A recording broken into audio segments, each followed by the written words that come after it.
المهمة دي قبل كده لما عرض عليك اعتقد المحافظ السابق احمد حسين. تمام مظبوط كده؟ تمام. ايه بقى الحكمة المرة دي في قبولك برغم من صعوبة المأمورية؟ انت خرجتنا من حرب اكتوبر لحرب الكوره. حرب كوره بالظبط كده. كان اللي هو احمد حسين الحقيقه يعني لما كلفني الحقيقة كان في حلول كتيره موجوده وقتها. كان في موجود الكومي، كان في موجود المهندس محمد ابو السعود، كان في موجود الحاج حماد. وانا يعني قلت له اي من دول في هذه الفتره احسن مني.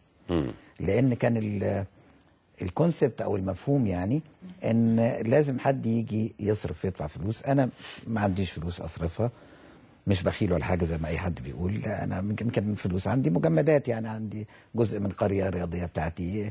قلت مش هقدر ابيع باب، لو بعت باب فكيت باب وبعته هجيب شراب بتاع لعيب يعني. لا ما ينفعش. فهو ده. انما انا ما عنديش ملايين، وانا مش مقتنع اصلا بهذا المفهوم. لان حتى اللي هيدفع هيقعد يدفع لغايه امتى؟ مش هيقدر يدفع، وموضوع غير طبيعي هيفضل النادي بالطريقه دي.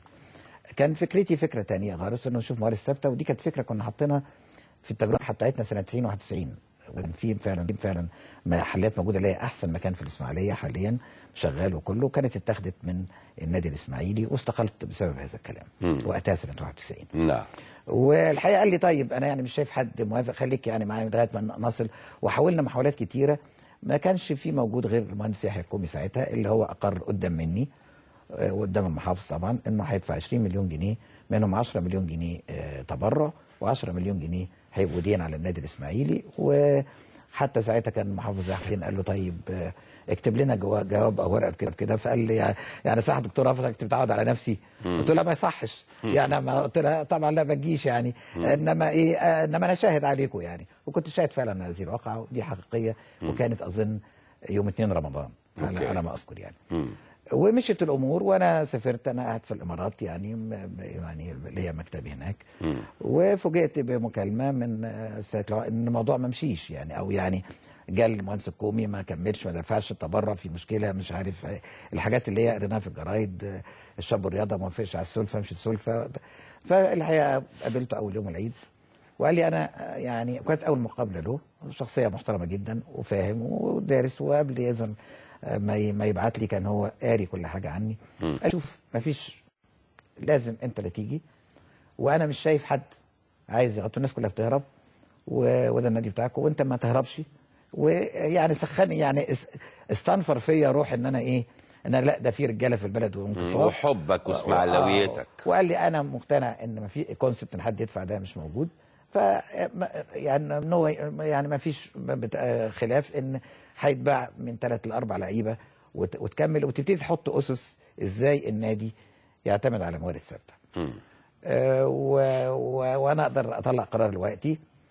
وقلت له انا قاري ان المهندس يحيى الكومي يوم الاحد الجاي، الكلام ده كان يوم حد، اظن العيد كان يوم سبت او حد مش فاكر. قال لي يوم الاحد الجاي هيدفع، فنستنى ما يدفع. قال لي مش هسأل. قلت له يا فندم انا استنى يوم الاحد الجاي يمكن الراجل يجيب الفلوس وتنتهي المشكله. قال هيبعت شيك او 2 حاجه زي كده. قال لا، قال هيسدد رسمي خلاص يوم الحد اللي هو بعد العيد على طول. 5 مليون تبرع و5 مليون قرض. قال 5 مليون هدفعهم يعني، وصلت 5 مليون، فكانت تزق مشكله. لغايه يوم الاحد ما تمش هذا الكلام، طلع القرار وابتدينا. يعني ابتدينا في ظروف صعبه جدا طبعا. انا مش بصعبها ولا حاجه، انا عارف انها صعبه. وبتقول لي ليه انت قبلت حضرتك؟ انا في حياتي كلها شغلتي الهندسه وكره القدم او الاسماعيلي بالذات. يعني تحضرني زي ما احنا قاعدين صارين بنتكلم يعني. في صديق مهندس كبير اسمه ذا اركتكت اوف روم، يعني معماري روما. ده ما فيش حد يركب شنكل في الوجه الا لما يرجع له، يعني مهندس كبير. وكنت يعني كان دعاني في زياره له من فتره في بيته جميل لطيف. فهو عامل في اوضه كده عامل فيها قطر كهرباء بيقعد يلعب بيه، وهو معماري كبير جدا وحاجه كبيره يعني. في الاسماعيليه؟ لا ده في روما. اوكي في روما. فقال لي كل واحد ليه في حياته رفيق او حاجه يعني. ممكن واحد دي تبقى، انا بالنسبه لي القطر ممكن واحد السيجاره، واحد مصاحب واحده، واحد بيشرب، واحد بيعمل. فانا حتى افكر في دي، فلقيت فعلا انا بالنسبه لي الاسماعيلي يعني مع شغلي الاسماعيلي. ودايما الواحد حالته النفسيه والمعنويه بتبقى ماشيه مع عروضه ونتائجه والحاجات دي كلها. مهما حاولت ان انا يعني امنع نفسي شويه عن هذا الادمان. ما بتقدرش. ما اقدرش. طيب هل محافظ بقى جمال امبابي في تشكيله للمجلس، هل هو اللي اختار ولا حضرتك اللي اخترت؟ لا، هو الحقيقه قال لي انت من حقك انك تختار، والراجل حقيقه ديمقراطي جدا وعارف شرفه. انت تختار الناس اللي هتتعاون معاك، من حقك تختارهم. انما في ناس موجودين اللي كانوا مستقيلين، لو تحب تختار منهم حد تختار منهم حد. الموجودين اللي هم كانوا استقالوا كان المهندس عثمان والمهندس مدحت الورداني، وكان في شريف حموده، وفي شريف حموده كمان معاهم، كانوا الثلاثه دول اظن موجودين. فقال لي لو تختاروا منهم. وكابتن ميمي درويش. وكابتن ميمي درويش. ووقت الاختيار تفاوضنا، كنا يعني شفنا ان المرحله عايزه معظم الناس يكونوا في الاسماعيليه الحقيقه. ودي كانت نقطه يعني، والحقيقه وهم كفاءه عاليه يعني. الحقيقه مدحت ورداني ما ننساش، هو ليه عينه كويسه جدا في التعاقدات والحاجات دي جدا جدا. كان جايب بركات النادي الاسماعيلي زمان، كان جايب يعني وعنده فكر وعنده حاجات كويسه. كابتن ميمي طبعا راجل رمز. شريف حمود عنده افكار كويسه. بس الحقيقه يعني ما كانش في الحته دي. هم قالوا لا، يعني احنا هنبقى قاعدين في القاهره ونروح ونيجي وحاجات زي كده بقى فيها صعوبه، وخصوصا لما لقوا ان النادي لازم احنا بنشتغل في اليوم، بنروح من الساعه 9 الصبح بنشتغل تنفيذي لغايه انا جاي من النادي على حضرتك على طول. يعني الحقيقه يعني فدي مشكله. يعني مشكلة في البعض قالوا انه حضرتك وافقت عليهم الصبح وبعدين بالليل غيرتهم باعتبار ان هم اغلبيه او حاجه زي كده. لا انا ما ببصش لكده. لا انا غيرت واحد بس الحقيقه. يعني عشان لو انت عايز الحقيقه عايز الحقيقه اكيد. كان المهندس ايوب مرتجي، لان هو احنا كنا رشحناه، وبعدين احنا المحافظ طلب انه يقابلنا، فاحنا رايحين نقابله، ففوجئنا ان هو ما رضاش يجي المقابله. ليه؟ يعني هو قال انا ما اخترتش. قلت له احنا كلنا ما اخترناش، يعني احنا رايحين الراجل عايز يقابل. فالحقيقه برضو المحافظ سال عليه ليه، وقتها يومها بالليل احنا قاعدين معاه، جه لغايه الباب يعني وما طلعش يعني بدون سبب يعني. اوكي. فانا على ما فكرت الصبح اعتبرتها ان هو قد يكون رافض ومكسوف يقول. فانا غيرته هو حافظ فكري يعني بعد قرار هو حافظ جميل، وحافظ طبعا جميل شغل وانت عارفه، وكان اشتغل معانا قبل كده في اللجنه طبعا. ده هو عامل المرور الاسماعيليه كله. فاعتبرها لا، وهو ليه في كوره، وكان لعيب كوره زمان، وكان لعيب كوره، وهو سبب الدوري زمان لما خرج منه الشرطه. ايوه صح، فاكر انا في السبعينات. صحيح كان كابتننا. وبعدين وليه افكار كويسه الحقيقه جدا يعني جدا، يعني مطرقعه مجنونه بس جميله ذكيه. فالحقيقه ايه يعني ساعتها مدحت زي ما اعرفش ليه، وقال لا يا كلنا مع بعض، هي كانت كده يعني. ورجع قال تاني انا ايه، انا يعني انا مش عايز اعمل قلق لكم، وانا عايزكم تبقوا. هو راجل، هو صديق اصل مدحت معرفه. لا هو كمان الحقيقه يعني اذا مجلس وهيجي منه تكتل كامل بصرف النظر حضرتك بتقول ده كله، انا وجهه نظري ما ينفعش. يعني مجلس جديد يجي بقى فريش، رئيس بقى مجموعه اعضاء بيختارها، بيبقى واخد راحته معاهم.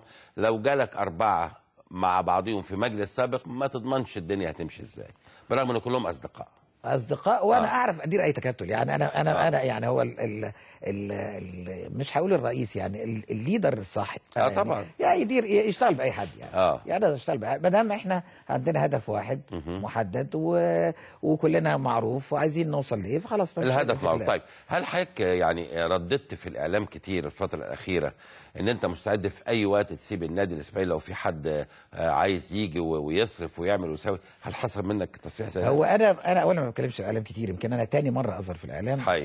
دي حقيقه انا ما ردتش في الاعلام. انما انا مع الاصدقاء ان اي واحد اي واحد عايز يجي رئاسه النادي يجي. يعني انا لاحظت ان بعض الناس يعني كلمتني عن طريق وسطاء بتاع جاز الوسطاء هم اللي بيدخلوا. يعني ممكن فلان يجي، هل ممكن؟ اهلا وسهلا. انا طبعا رجال اعمال يعني حد رجال اعمال، حد تاني، قلت لهم اهلا وسهلا وحقيقه، وقلت لهم واقدر اعمل لها اخراج كويس جدا وجميل جدا وكل حاجه وابقى في ظهره. هي العمليه عمليه تطوعيه، وتطوعيه مش سهله. فانا يعني مش يعني عايز اقول ايه. طبعا شرف الواحد يكون رئيس النادي الاسماعيلي كله. انما لو في حد تاني يمكن شايف انه طب وهل العرض ده كان جدي ولا كان مجرد حوار؟ كان حوار مع وسطاء. انما يعني هو شخص رجل اعمال، عشان الناس تبقى فاهم، رجل اعمال من خلال وسطاء بيعرضوا على حضرتك ان هو يجي يتولى النادي. اصدقاء ويصرف وكذا هو وكذا. مالش يصرف طبعا، ما يتولى يبقى هيصرف. وحضرتك قلت انا ما عنديش مانع واعمل لها الاخراج بما يعني ان انا ما بانش ان انا سيناريو يعني. طبعا يعني يعني الحقيقه ايه اللي خلاك توافق يا دكتور على حاجه زي كده؟ ان اي حد عايز يخدم النادي يجي يخدم النادي، ما هو جايز هو يقعد مكانك يعني. ما يقعد مكاني. يعني ما يقعد مكاني مفيش مشكله. وانا اقعد في ظهره، وانا اقعد في ظهره معاه برضه، ماشيين بخططنا اللي احنا عاملين خطط موجوده وبرنامج زمني وكل حاجه. ما عنديش عقد في الحاجات دي، لان انا برضه مش ناوي اقعد انا اقعد سنه وخلاص، لان السنه دي اليوم بسنه في النادي اليومين دول صعب جدا طبعا. طب تم ايه في الموضوع بتاع رجل الاعمال ده؟ اعتقد اللي عمل الاتصال او اللي عمل ده برضه ما كملش معايا يعني، تراجع يعني لا جايز هو كان بيألف من عنده. يعني لان كان ممكن يكلمني مباشره رجل الاعمال، انما انا رجل اعمال شهير في الاسماعيليه يعني معروف طبعا، يعني معروف حضرتك مش حابب تقول اسمه؟ لا مش عايز رجل اعمال في الاسماعيليه، بس مش من العثمانيين اكيد، لان كان الموضوع قدامهم قبل كده. ما انت هتقول لي مش من دول هتوصلني. لا انا مش هقول بس غير الجمله دي بس. هو مش من العثمانيين يعني ننط الاسكيبز زي ما بيقولوا. واحتمال يكون الحاج حماد موسى. طيب اتفضل حط الاحتمالات اللي انت عايزها. انا بقول احتمال وانا ما دام قلت احتمال يبقى هو الناس فاهمه كده كويس. اتفضل. اي حد اهلا وسهلا، وكلهم ولاد اسماعيليه واهلا وسهلا. وعلى فكره كل الناس دي اتعرض عليها مني انا شخصيا، وانا مع اللواء احمد حسين، مش اتعرض مني انا، مش انا اللي بعين يعني، انما كانت يعني من ضمن الحاجات اللي كنت بايدها ان يبقوا رؤساء النادي موجودين، واحنا في ظهرهم او احنا معاهم في اي حاجه يعني، معاهم على قد ما نقدر. والله عموما دي مشاعر راقيه جدا حقيقيه والله، مشاعر محب يعني، دي مشاعر محب حقيقيه اللي احنا جايين متطوعين حق. انا بقول لا ناوي اكمل في النادي ولا حاجه. العمليه مش ناوي ترشح نفسك انتخابات خالص بعد السنه خلاص على كده اطلاقا طبعا. طب قول لي عشان نخش في المشاكل شويه مبدئيا، يعني كعنوان، هل انت شايف الاسماعيلي بظروفه الحاليه مؤهل للمنافسه على بطوله الدوري العام؟ انا هقولها لك بالعكس. النادي الاسماعيلي بامكانياته اللي فيه، اللعيبه والطريقه اللي بتطلع وكله، لو عنده تمويل جيد ياخد جميع البطولات. انا بقولها وانا مسؤول عن كلامي. ياخد جميع بطولات مصر، وياخد بطوله في افريقيا، ويوصل لكاس العالم وكل حاجه. انا اقولها وانا متاكد. طب كيف يتحقق هذا بقى؟ هو دي المعادله الصعبه اللي احنا ماشيين فيها بنجري منها. احنا عندنا خطتين، خطه قصيره الامد زي ما بيقولوا، خطه طويله الامد. قول لي ايه خطتك يا دكتور؟ هقول لحضرتك على حاجه. اول حاجه احنا عندنا زي مصر كلها عندنا موضوع اللي هو احنا بنسميه الفاقد، ويست.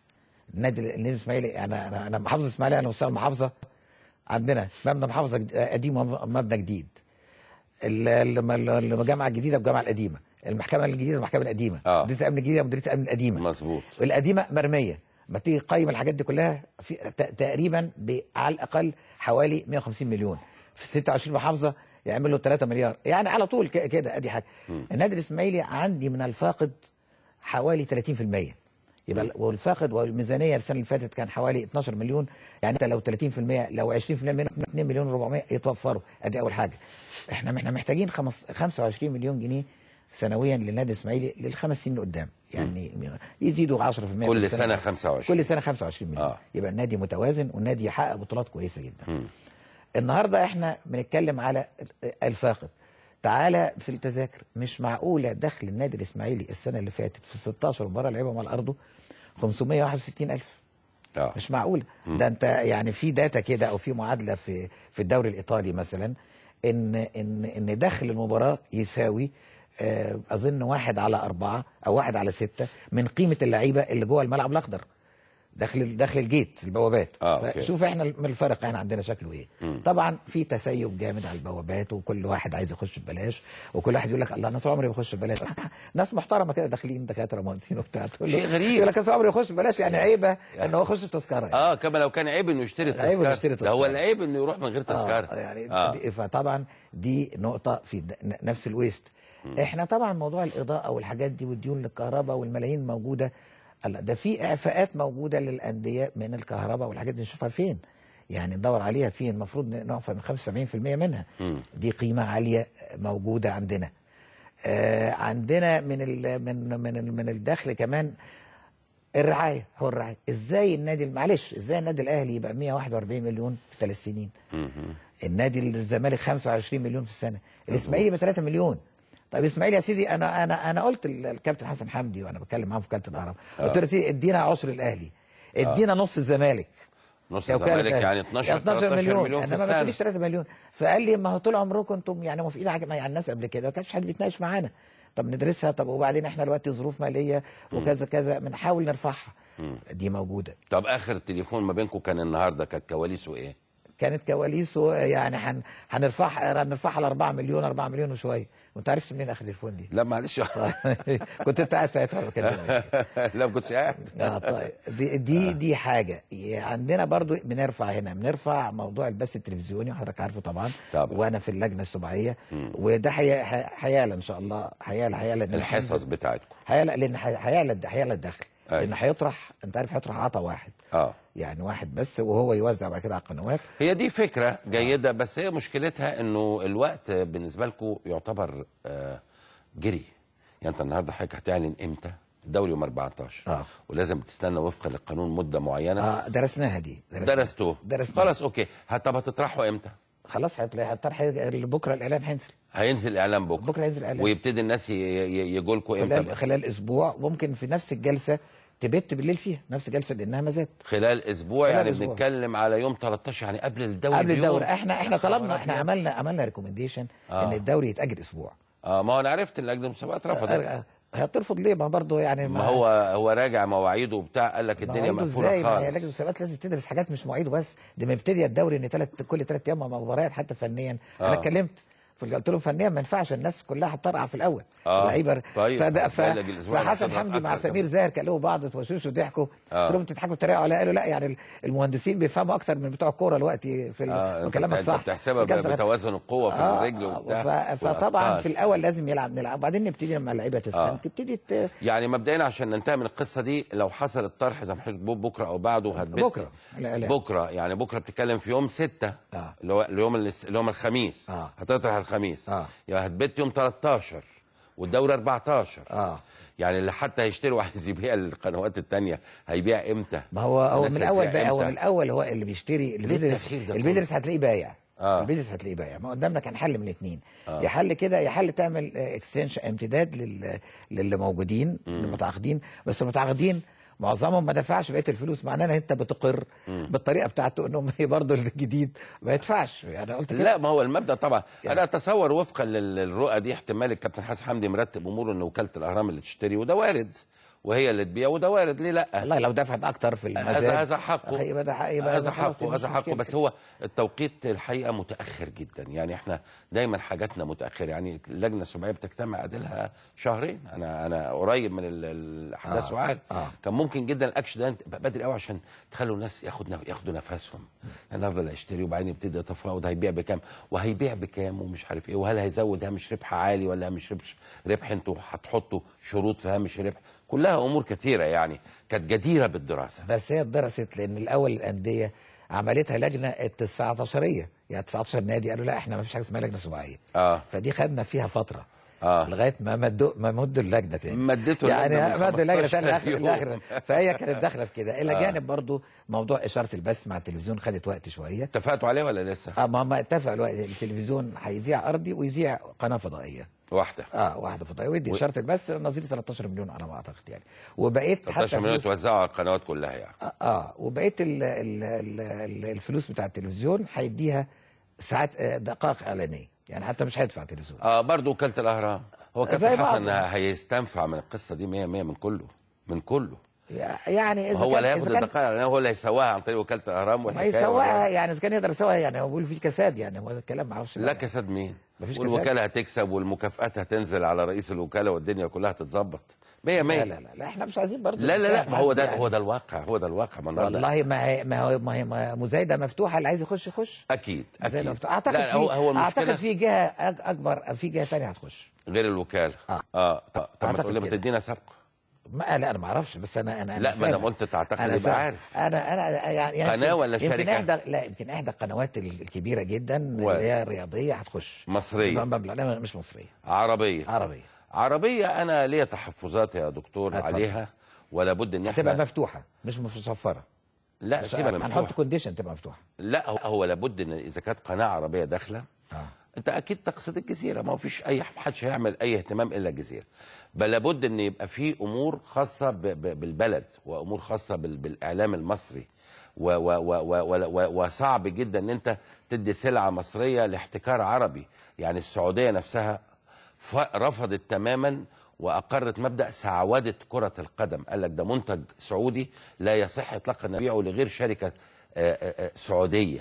فالنهارده لما تبيع المنتج المصري لشركه عربيه ما تضمنش هتدي للقنوات المصريه او مش هتدي، هذا امر غير ما احنا مقبول. عندنا القناه المصريه هتذيع، شرط القناه المصريه. خلاص تقفل بقيه القنوات بقى وخلاص، ما تشتغلش، ما هي مش كفايه القناه المصريه اللي انت هتذيع. بتتكلم عشان القناه بتاعتك هنا؟ لا لا لا لا لا هو احنا وانا هنبطل. ما تدفع، طب ما تدفعوا لا اكتر. لا، هو احنا بابا زاد او احنا في دي هنقولها لا، ما بتكلمش في دي خالص. ده احنا النهارده ده مزاد آه. للي يدفع لصالح الانديه.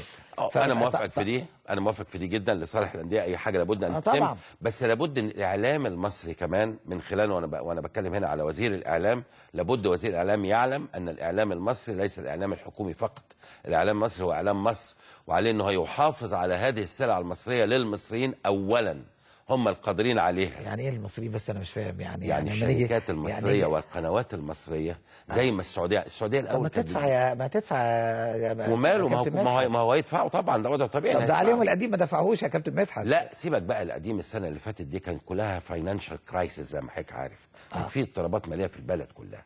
ومع هذا على فكره ما حدش ما دفعش الا لمشاكل حدثت داخل اتحاد الكره في بيع المنتج بثمن مختلف من قناه لاخرى، ودي كانت اخطر حاجه اتعملت واكتر حاجه غلط اتعملت. بس اول مره اعرف المعلومه دي. لا دي معلومه احكي لك عليها بالتفصيل بره الهوا.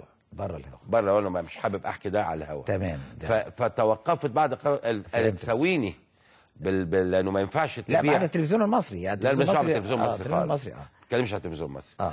القاعده القانونيه ان يباع ذات المنتج طبعا بنفس السعر. طبعا ما ينفعش واحد ياخد بسبعه ب8. ده حصل. دي ومن هذا المنطلق حصلت الامور دي وعلقت وتم تصدير الامر ولم يعرض على اللجنه السبعيه او عرض وتم تسويقه. عموما انا بقالي شهر بس اللجنه السبعيه بحكم ان لا انا بحكي بس لحضرتك، سيبك بقى من عموما سيبنا من دي يعني كأنه ده على جنب خالص. طيب نرجع تاني للنادي الاسماعيلي. يعني انتوا اخترتوا الكابتن محمود جابر مدير فني للنادي الاسماعيلي، طبعا مع كل الاحترام اكيد للكابتن محمود جابر، لكن من المؤكد انت بتجيب مدرب بتبص على السي في بتاعه، تشوف هو اشتغل مدير فني فين وفين وفين وفين وعلى ضوء وكذا، وممكن حاجه تطلع طفره وربنا يوفقه ويكرمه ونتمنى له ده، لكن بتبقى في دراسه للامر يعني. تمام. اتفضل يا دكتور. طب حسام البدري بقى مدير الفني للنادي الاهلي ازاي؟ حسام البدري كان مع جوزيه. بالظبط. ومحمود جابر كان مع بوكير، اشتغل مع كذا حد. بوكير فتره قديم كله مع يعني. طارق العشري وطارق العشري كان مع مين؟ كان مع حلمي طولان. وطارق العشري كان مع حلمي طولان مظبوط. اذا احنا اصل بقول ايه يعني دايما ايه في اي واحد لازم هيجي له مره تبقى اول مره. يعني اول مره بتاعته اتاخرت ان يبقى مدير فني. يعني في ناس قالت اول مره يبقى مدير فني، اول مره يبقى مدير فني اتاخرت شويه، انما هو الراجل بقى له فتره وابن النادي وطلع ناس كتيره وطلع لعيبه كتيره وكل حاجه، فده ده اساس سيرته الذاتيه خلقا وتدريبا وعينا مظبوطه، وبيكملوا معاه ابو طالب العيسوي طبعا اللي اشتغل فتره طويله في حرس الحدود، ودول برضو ابناء النادي وكملنا معاهم ابناء النادي اللي خدوا بطولات. احنا بص ابناء النادي اللي حققوا بطولات يبقوا برضه قدوه. سعفان الصغير موجود وكان مدرب للفريق الاولمبي، الفريق الشباب اللي هو راح الارجنتين. أيوة. طلع احسن 3 حراس مرمى، خدت بال حضرتك، وكان في جيل 91 اللي خد بطوله الدوري وبيلعب وهو كمان صد حاجات كتيره. يعني الفرق المجموعه، وعصام عبد العال موجود معاهم وهو برضه من جيل 91. ودول ابناء الاسماعيليه.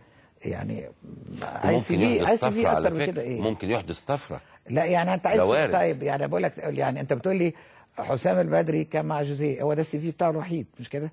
لا حسام البدري يشتغل في طب ما هو محمود جابر اقدم منه في الكلام ده. بس ده من الاهلي وده من الاسماعيلي، بس فالاهلي ما نقدرش نقول ان ازاي ده يبقى مره واحده مدير فن يجي، انما الاسماعيلي دي نقول وجهه نظر تحترم، يعني وجهه نظر تحترم. وشيء جيد من مجلس الاسماعيلي ان هو شاف ابن من ابنائه وتوسم فيه ان هو يبقى مدير فني للنادي، ده شيء يحترم، ونتمنى له اكيد كل التوفيق في المهمه اللي جايه اكيد. هو ماشي كويس جدا الحقيقه في الفتره القصيره ديت، واحنا متابعينه ومش عاملينه مجرد كده، لا هو قادر ان هو يكمل مع النادي. انا عارف ان انتوا في المجلس كان هو طرح موجود الكابتن محمود جابر والكابتن حمزه الجمل، ده كان الطرحين اللي عندكم في المجلس، بس كابتن حمزه كان عنده ارتباط بتليفونات بني سويف وتم. لا الطرح كان محمود جابر بس. محمود جابر بس. حمزه جمال ما نقدرش نبص لحد معانا مرتبط. حمزه جمال ممتاز ومدرب ممتاز وابن الاسماعيليه، بس هو ما نقدرش نخش على حد هو مع فرقه يعني، ما يصحش يعني. طيب نروح يا دكتور قبل ما نتكلم في المشاكل الماليه، الناشئين عندكم. ايوه. والناشئين عندكم قطاع مهم جدا. تمام. انتوا لغيتوا مسابقتين. لا. ها؟ ما لغيناش. ما لغيتوش حاجه خالص. لا خالص. لا. امال ده كان طالع مجرد كلام؟ لا كان طالع مجرد كلام، او كانت توصيه. كانت توصيه. والمسابقتين دول على فكره دكتور سيد مصطفى تحديدا كان هو اللي حاطط. دكتور مصطفى من ضمن بيدرس الراجل وبيتكلم معانا. طبعا النادي من ضمن السيستم بتاعه الموجود حاليا ان كل حاجه فيه كل معلومه فيه ماشيه على ما توصل غلط يعني. نعم. يعني لسه حتى واحد النهارده بيقول لي يظهر في اجهزه تسجيل موجوده في مجلس الاداره ولا حاجه. والله الاعضاء كان بيضحك. وده وارد على فكره، وارد موبايل يتفتح والناس تسمع في مجالس بتعمل كده. بس احنا مع بعض مجموعه صح. بالظبط. لا مجموعه جميله. حاجه يعني يعني التكنولوجيا لو النادي وصل لكده كان وصل لحاجات احسن يعني في الاداره يعني. بالظبط. انما ما فيش كلام ده. انما كان في فكره ان دي فرق برضه السنه اللي فاتت اتغلبت 5-0 و6-0 وكان في يعني السنه اللي فاتت فضايح بالنسبه للناشئين.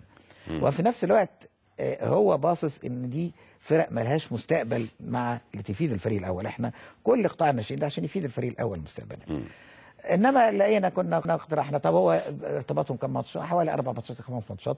طب ليه ما نعملش قلق وتكمل العمليه زي ما هي ويعني بجمله المصاريف يعني. بالظبط. وبعدين دي فرقه هترتبط بمسابقات مهمه جدا، منتخبات شباب وناشئين وبتاع. لا بس دول مش مرتبطين. مش مرتبطين 15 و16. لا دول ما احنا بنرفعهم لفوق يعني. ال 16 بتبقى مع ال 17 فوق او ال 18. 16 في كاس عالم، ارتباطات كاس عالم، في ارتباطات كاس عالم. يعني بالنسبه لبعض رجال الاعمال يا دكتور كانوا تقدموا بتبرعات لهذا القطاع وعايزين يعملوا لكم ديل